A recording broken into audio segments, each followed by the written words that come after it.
درود پاک پڑھنے کے بے شمار فضائل و برکات ہیں۔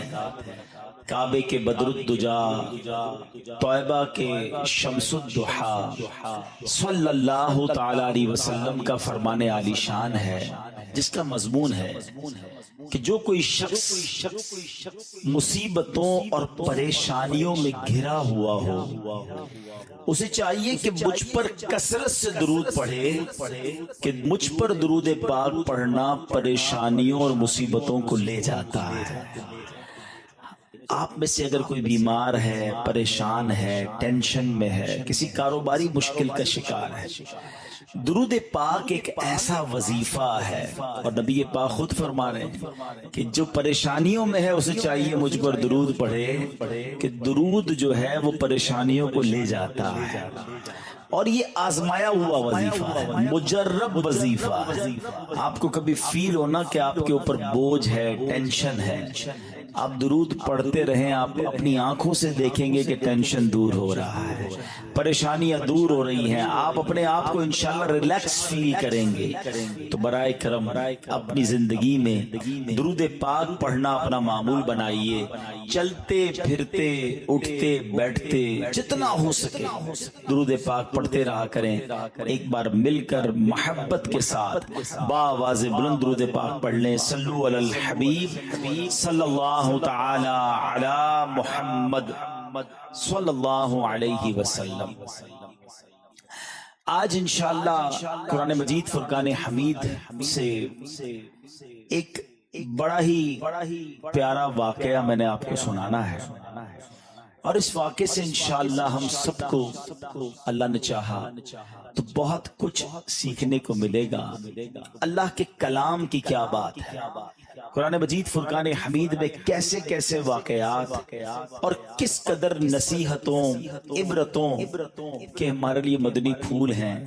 کاش ہم قرآن پڑھنے والے اور اس کو سمجھنے والے بن جائیں۔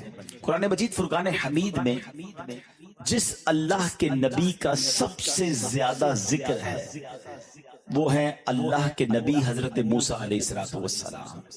آپ کلیم اللہ ہیں، اللہ کریم سے آپ گفتگو کیا کرتے تھے، اللہ نے یہ شرف آپ کو عطا فرمایا۔ حضرت موسیٰ کلیم اللہ ہیں اور میرے آقا حبیب اللہ ہیں۔ حضرت موسیٰ کلام کیا کرتے تھے، مگر میرے آقا کو رب نے معراج کی رات اپنے پاس بلا کر سر کی آنکھوں سے اپنا دیدار بھی کروا دیا۔ حضرت موسیٰ کی شان بہت عرفہ اور اعلیٰ ہے، کمال کی ہستی ہے، مگر نبی پاک کی جب بات کرتے ہیں تو سبحان اللہ، حضرت موسیٰ علیہ السلام جو ہیں انہوں نے التجا پیش کی تھی۔ آپ نے عرض کیا تھا اللہ کی بارگاہ میں کہ مولا میں تجھے دیکھنا چاہتا ہوں۔ ارشاد ربانی ہوا لن ترانی، اے موسیٰ تم مجھے نہیں دیکھ سکو گے، لیکن سبحان اللہ وہاں منع کیا گیا اور نبی پاک کو بلایا جا رہا ہے، جبریل امین کو بھیجا جا رہا ہے، اور جبریل امین پیارے آقا علیہ السلام کی بارگاہ میں حاضر ہو کر آپ کو رب کی بارگاہ میں بلانے آتے ہیں۔ حضرت موسیٰ علیہ السلام نے جب دیدار کی تمنا کی تھی تو کوہ طور پر تجلی نازل کی گئی، اور حضرت موسیٰ علیہ السلام اس تجلی کی تاب نہ لا کر بے ہوش ہو گئے تھے۔ ذرا ان دونوں واقعات کو، ایک طرف کوہ طور کا واقعہ، ایک طرف معراج کے واقعے کو نظر میں رکھ کر اب ذرا اس شعر کو سنیے گا، مزید ایمان تازہ ہوگا۔ شاعر لکھتے ہیں قصہ طور و معراج سمجھے کوئی، What is the difference between طور and معراج؟ قصہ طور و معراج سمجھے کوئی بے ہوش جلووں میں گم ہے کوئی۔ ایک طرف حضرت موسیٰ بے ہوش ہو گئے اور اللہ کے حبیب علیہ السلام اللہ کے جلووں میں گم ہے۔ فرق مطلوب و طالب کا دیکھے کوئی، کس کو دیکھا یہ موسیٰ سے پوچھے کوئی، آنکھ والوں کی ہمت پہ لاکھوں سلام۔ تو سبحان اللہ، اللہ کریم مجھے اور آپ کو نبی پاک سے سچی محبت عطا فرمائے، اور حضرت موسیٰ کی شان کی کیا ہی بات ہے۔ آج ہم انشاءاللہ حضرت موسیٰ علیہ السلام کے بارے میں قرآن مجید فرقان حمید سے کچھ سمجھنے کی کوشش کریں گے، اور ایک بڑی ہی